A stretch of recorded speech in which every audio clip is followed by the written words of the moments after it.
In this video, I'm gonna show you how to overcome the 3 biggest sales objections. If you're doing high ticket sales, you're selling over the phone, you're gonna wanna watch this video because I'm gonna help you overcome some of the biggest objections that you may face. Now, those objections are the following. The first is a trust objection. Now, there's a few variations of a trust objection. They either don't trust you, they don't trust themselves, or they don't trust the program or process that you're taking them through to bridge the gap between where they are now and where they want to go. We're going to break down all of those and how to overcome each of them within that section. We're also going to talk to you about one of the big common objections, which is finance, right? So somebody says they have a financial objection, they're not sure if they can make those funds work. They say, I'm a 10 out of 10, I'm ready to go if it was just cheaper, or I would love to do it, but I just don't have the money right now. We're gonna talk how to overcome that objection. And finally, we'll talk about how to overcome the partner, spouse, I need to talk with my partner, need to talk with my spouse objection. And if you've been taking calls for any number of times, you know these are the 3 most common objections. There is trust, and there's a few variations of that. There is the finance objection, and then there is the partner need to speak with somebody else objection. So the first is a financial objection. So if you've been taking calls for any period of time, you're always gonna get people that say, hey, I'm at a 10 out of 10, but I don't know if I can afford it. Now, there's a few different things you want to make sure, and all of these objections can really be overcome by conducting a great sales process. Now, I've got a video that walks you through the 5 components of a high ticket sale. I'm going to link it in the annotations above. You want to build rapport. You really want to do deep discovery. You want to learn about their business, learn about them, learn about their problems, their challenges, where they are now, so that you can help bridge the gap between where they are now, where they want to go, and what you're helping sell them is the fastest way to get where they want to go from where they're at right now. So you want to help them bridge that gap in as quick a way as possible. And that's going to help overcome objections by actually getting clarity on that in the beginning. So you've got your rapport, discovery. Then what you want to do is present the offer, handle objections, any residual objections, and then finally actually have the close. Now, one of the things that you probably have heard me talk about before if you've seen any of these videos is we want to handle objections in the discovery, we want to handle objections before we actually close the call, because you want to make sure that people are at 10 out of 10 and they're ready to go before you actually present the final offer and then get them to take action. And one way you can do this is by asking what we call the magic question. I've got a full video that walks you through. It's one simple magic question you can ask at the end of a sales call in order to massively increase the amount of conversions that you're getting and sales that you're getting. You can check out that video also linked in the annotations. So let's go back to some of these big objections. Let's say somebody has a financial objection. They say, hey, I don't know if I can afford this right now. Well, what you want to do is you want to mitigate that initially by really making sure you do good discovery. And if you've done good discovery up until that point in the call, then now you know what it's actually costing somebody to not take action. And so what you want to do is you want to then get on their side of the table. So you've asked them the question, on a scale of 1 to 10, where are you right now? And they're a 10 out of 10. By the way, if you're not at that point yet, go ahead and watch that other video that's going to walk you through the magic question. You want to get them to 10 out of 10. So they're 10 out of 10. You presented the offer, let's say it's $15,000, and they've got the offer, but they're not ready to take action right now because they're saying it's a financial objection. Well, what you want to do is you want to backwards work on what it's actually costing them to not take action. Because the reality is anybody can actually get any amount of funds. If they live in America, they live in the EU, if they live in a country with access to capital, access to credit, they can find those funds, right? If somebody said, hey, a loved one's in the hospital right now, and the only way to save them is to come up with $15,000, they would find it, right? If they said, hey, I've got this brand new sports car that's worth $100,000. You just have to pay me $15,000 right now. People would find $15,000 because they know the value's there. And so typically when there's a financial objection, it's because they either aren't feeling the pain strong enough or they don't fully know that value, because people are going to be able to find those funds, get financing for those funds, right? Especially if they're running a business or they're in, civilized society, they have the ability to get access to a high ticket purchase. However, you just want to make sure that it's very clear that they need what it is that you have. And so typically a financial objection actually goes more into trust, which we're going to talk about in just a second. But that's why I wanted to talk about how to handle that. What you want to do is you want to re-anchor the fact that they can't afford not to make this investment, and you want to hone back in on the trust that they have in you, because anybody can afford a $10,000 investment, $15,000, $25,000 investment if they know that the return is there and they have full confidence and they trust themselves, they trust you, and they trust the process to get them to go from where they are right now to where they want to go, and they know that that will work for them. And that's what you need to get to on that call. That's why it really all boils down to trust.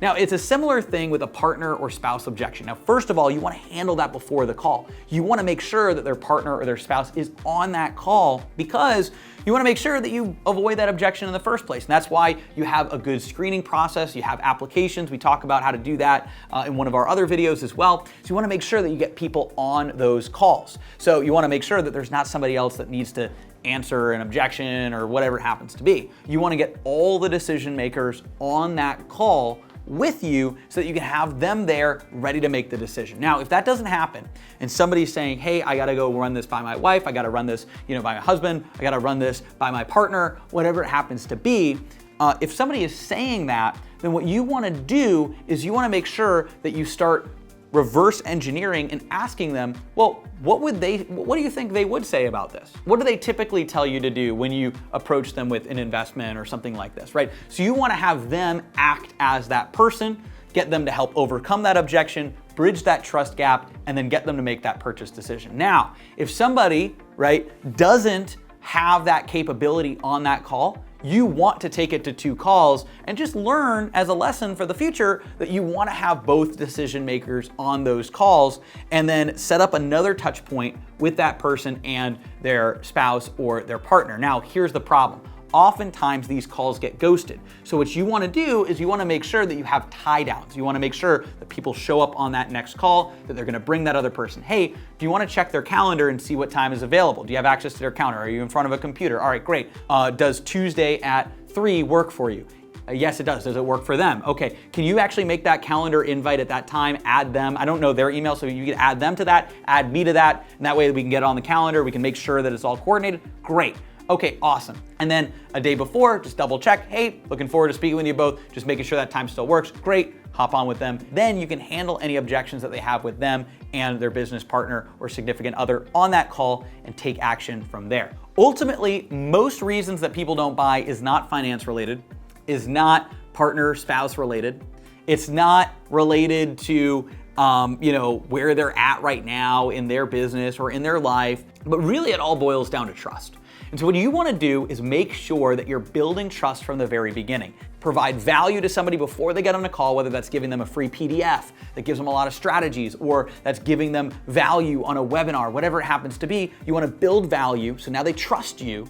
And then before they get on a call, you want to take them to a page that has all of your testimonials and your results so they can actually start reading through and looking through them before they even get on a call with you. Now, on the call, you really want to understand their business. The discovery is so important. If you have a trust objection at the end of the call, you may not have dove deep enough inside of that sales call to really build rapport and trust and understand somebody's true problem. You want to understand what are the problems they have right now, where are they at, what are the obstacles that they're facing, and then help them get clarity on how to overcome those to get to where they want to go.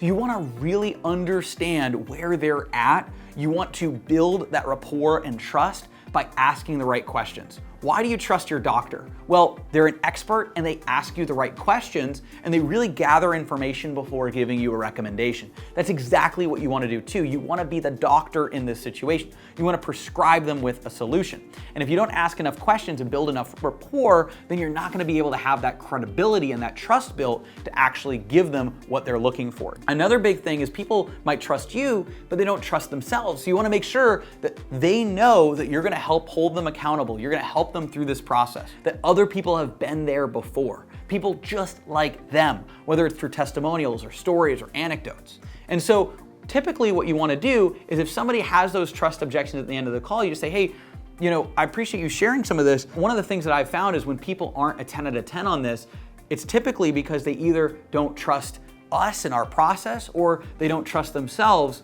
And we can address either of those, but which of those do you think it is? And if they say they don't trust themselves, then you can help them, know that people were just right there like they are right now, and that you can help them overcome that and help them, and be their champion. You believe in them more than they can even believe in themselves. And if they don't trust you, then what you can do is you can talk about and give case studies and examples and build deeper rapport with them to get them to that point. By the way, if they say they don't trust you, you might not want to go into the close on that call. You might want to actually take that into another call and actually say, hey, I actually don't want you to make this investment decision right now. What I want to do is I want to send you some resources of people just like you, and let's talk tomorrow at this time. Does that time work for you? Great. I'm putting it on my calendar and we've got it booked in. You want to just accept that calendar invite? Awesome. So what I want to do is I want to send you some of these testimonials, these case studies, and then get on that following call, and that's when you can enroll them as well. So de-escalates a little bit of that pressure on the call if they're not really in that buying pocket yet. So you want to get them into that buying pocket, build the trust that they have in themselves, the trust that they have in you, the trust that they have in that process, and then that's what's going to allow people to take action and allow you to transform and change their lives and their businesses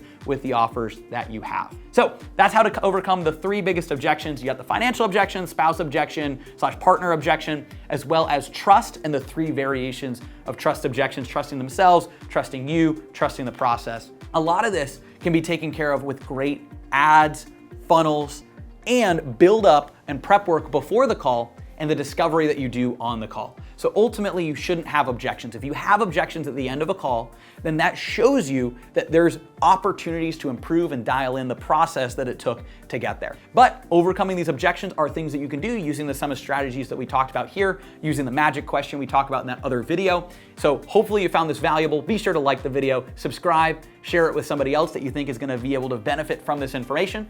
Turn on notifications so you never miss a video, and I'll see you in the next one.